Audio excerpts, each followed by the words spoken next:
What up, guys? The Bench Buddies are back with our Thursday round of 64 preview and picks. So we got half of the teams in March Madness playing today, and we're going to get into it here. But before we do, make sure you hit that subscribe button down below. Get us to 500 subscribers, where we will be doing that autograph giveaway. And we'll start with our first game on Thursday, and we already have a disagreement. I'm going with West Virginia. I think this team plays a lot better defense and has decent guard play. And that's why I'm going with them. Yeah, I think this could go really either way. A true coin flip game, but I'm going with Maryland. I think Kevin Willard has done a really good job, and he's probably the better coach here. Bob Huggins' better career, but right now I'm taking Maryland and Kevin Willard. Our second game on True TV, we got Furman and Virginia. And in a bracket or two, I have picked Furman, but my overall, I've had to go with Virginia here. I just think they're going to be a little overpowering for Furman, which they could give them a run for their money. It does entice a next matchup. Whoever wins this would have to face either San Diego State or Charleston. I think whoever wins this game has a good shot at winning who wins that one. But I got to go with Virginia here. Yeah, I'm going Virginia as well. I think it's going to be very close. Would not be surprised if Furman covered. And I think it's going to be very low scoring. I think it might be a first to 60 wins type of game, and that benefits Virginia. So I think they'll get the win here, but it'll be close. At 140 on TNT, we got Utah State and Missouri, and I'm going with Utah State, and I'm really liking the Mountain West so far this year. Last year they went 0-4 in the tournament, and I think they're due for a bounce back year, at least one win. Someone's got to at least get one, and I think Utah State is going to start it off the right way. Yeah, I was impressed by Missouri down the stretch. I think they're going to win a close game here. They played a very good month of February and played pretty well in the SEC tournament. So I think they have a chance to make a run to like the Sweet 16 or Elite Eight. Would not be surprised as well if they lost this game, but I do think they're a dangerous team. At two, this one is kind of a no-brainer here. If Kansas loses this game, the back-to-back champions are out to 16 seeds for the second time. I think that's pretty much all we need to talk about here because we know Jalen Wilson is pretty good, but Bill Self is looking like he is going to coach in this game. He had some concerns, whatnot previously, and then same for Alabama. They're facing Texas A&M Corpus Christi, who won last night, and now Brandon Miller looks to prove in the NCAA tournament that he is one of the best players in the country. And obviously you're going with Bama too, because we're not that bold. And then we got another game, our first 12-5 matchup, and I am going with the 12 seed, the Charleston Cougars, 31-3 on the year, just finding ways to win when it matters. And unfortunately, I am picking against the Mountain West here with the Aztecs. I think this is just a bad matchup for them. Charleston shoots the ball really well, and San Diego State goes cold very often and relies on defense. So I think Charleston is going to have a slight edge and get the win. Yeah, I'm going with the Aztecs here. I think Charleston's been a very popular pick, and I would not be surprised if they did pull the upset here. But I think San Diego State's defense is going to be something that Charleston has not seen in 3 months, because obviously playing in, I think the Colonial is where they are. Not a ton of really tough competition in that conference. So I think San Diego State is going to get this done by defending the three really well, and I think they'll win a low scoring game. At 410, we have Arizona going against Princeton. I will say this, I will be taking the Princeton spread if I were a betting man, just because Ivy League teams compete every single year in the tournament. And 14 points is a lot in March Madness. For a 15-2 seed, it's not that much, but Ivy teams just know how to compete and do the little things right, the scrappy plays. They're not afraid to put their body on the line for that. I do think Arizona will win this one, but I don't think they cover. Yeah, I think Arizona gets the win, but I will say if there's going to be another 15-2 this year, which we've seen the last 2 years, I think this would be it. I think Princeton would beat Arizona because Arizona has just completely laid an egg 2 or 3 times this year where they just get ran out of the building. And Princeton, obviously coming out of the Ivy League, which, like you've said, we've seen them compete and even beat some really good teams over the last few years. So that being said, Arizona should get the win probably by double digits, but I would put them on upset alert a little bit. At 4:30 on TBS, we have a very intriguing matchup versus the 9 and the 8 seed of Illinois and Arkansas. And I'm going with the Razorbacks just because I think Eric Musselman and his squad are flying a little bit under the radar just because, the SEC was a tough conference this year. They were a popular pick to be a Final Four team early on in the year, but they have struggled recently and coming into the tournament. But I think their defense is what they take pride in. And Illinois, well, we watch a lot of Big Ten basketball, and this could be a team that scores 80 and blows you out, or a team that scores 50 and gets blown out. And I think that's going to be the team that shows up, and Arkansas wins big. Yeah, I think this is the best matchup of the first round because I think I said in our last video, both of these teams have talent that's way better than where they're actually seated. So I think it'll be a really good game to watch. I'm going with Arkansas, though. They've been a little bit more consistent lately than Illinois. Illinois has been really up and down, and Arkansas had a pretty good finish to the season, even though they have 13 losses. And I think they'll get it done here. I think they've been tested by the top of the SEC, especially Alabama, and I think that'll be enough for them. And at 6:50 on TNT, Auburn, Iowa. All you need to know for this one is it's almost a home game for Auburn in this one because they are playing in Birmingham, Alabama, and that's pretty close to home.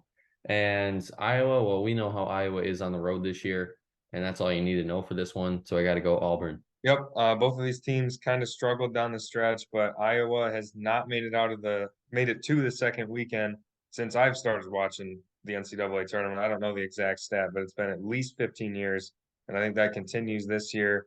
Auburn is very talented, and I think it's a bad matchup for Iowa. And at 7:10, unfortunately, the Oral Roberts squad of 30 wins is going against Duke. And I think, if Oral Roberts is playing any other team in this tournament right now, I'm tempted to take them because they got a better team than what they had 2 years ago when they upset Ohio State and made that run.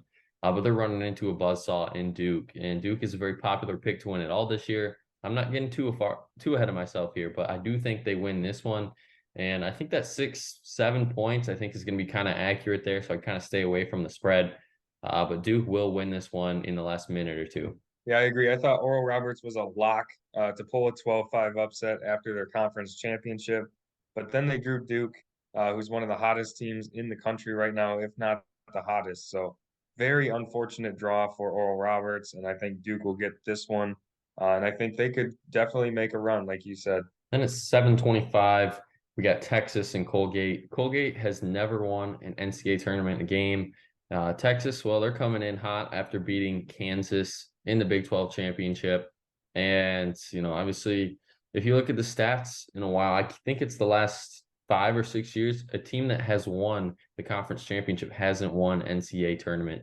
So that's pretty weary if you're taking a team that's going to win that. But for this game, I think you got to go with Texas just because of how overpowering they will be. Yeah, I agree. I think Texas will get it done on defense. Colgate just jacks up a bunch of threes. At least that's what they've done their last 2 first-round games in the tournament. I think this will be nothing different, but I think Texas will do enough to run them off the three-point line, and I think they'll kind of pull away in the second half. 7:35, we got Boise State and Northwestern. I'm riding with the Mountain West here in this one. I got to go with the Broncos, a team that, didn't get talked about enough in that Mountain West. It was all Nevada, and then it was San Diego State, and then even New Mexico for a little bit there. Boise State got overlooked, but they still made the tournament. And I think they draw a very favorable matchup in Northwestern, who, has only won 1 tournament game. But Boise State has struggled in the tournament as well. So whoever wins this one is more deserving. Yeah, I agree. I think this is a really tight matchup here. I think it'll be low scoring. Everyone in the Mountain West plays really good defense. So playing a Mountain West team, you're typically going to get a low scoring game. But I think Northwestern, with their experience, I know they've only been in the tournament once ever, but they have 2 super seniors, Boo Buie and Chase Audige. So they're very experienced. I think that's going to be the difference here. Those guys have played in a lot of big games, and they've been hungry to get to the tournament. Now they're finally here, and I think they'll get the win in the first round. And then at 9:20, the only question mark for this Houston team is Marcus Sasser. We haven't had an official announcement of if he's playing or not. I mean, it's trending towards he's going to play in this one. Just precautionary holding him out of the American Championship game last Sunday. If they want, I mean, they're going to probably take it light in this one. They should no doubtably handle Northern Kentucky and move on. Yeah, I agree. You pretty much covered all of that. And then we got a double upset by both of us here. We got Louisiana Raging Cajuns going to beat the 4-seed Tennessee Volunteers. And I'll talk about Tennessee and why they're going to get upset is because Zakai Ziegler is not playing in this one. Losing him almost all momentum Tennessee had going into the tournament. SEC tournament, you saw they struggled at points in games just because they didn't have a true point guard out there, or at least experienced point guard. And I think that's going to cost them, as you know, your favorite saying is you got to have good guards to win in March. And I think Tennessee doesn't have that. And I think that's why they're going to get bounced in the first round.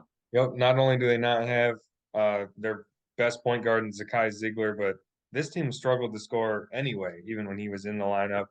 They've played really good defense all year. Got to give them that. But they've had a lot of ups and downs even before the injury. And since then, they just have not looked like the same team.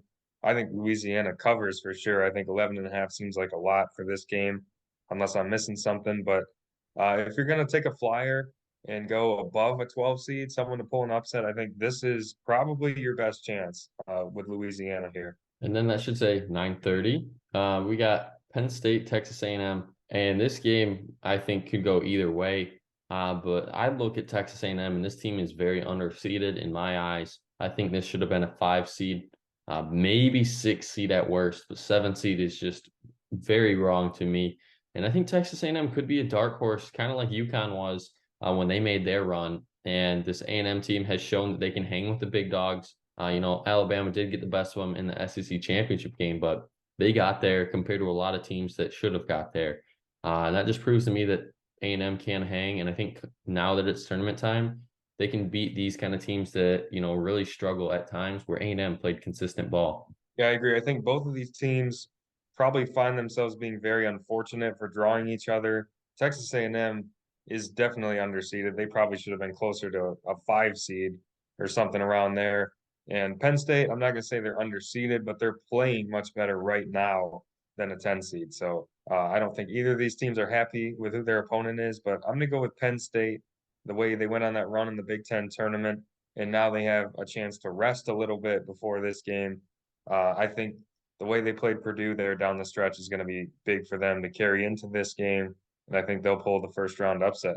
And then our last game on Thursday, we got UNC Asheville going against UCLA. And I am taking the safe pick here in UCLA.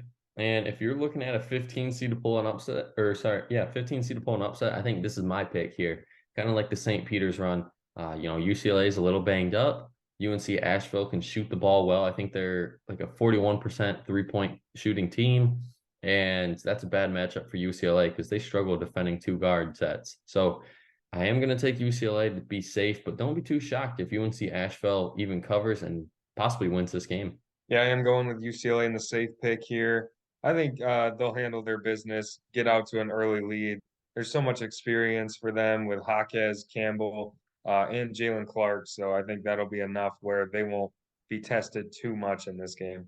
And that's going to be it for this video. Make sure you guys come back tomorrow to check out our Friday picks. But until the next time, the Bench Buddies are out.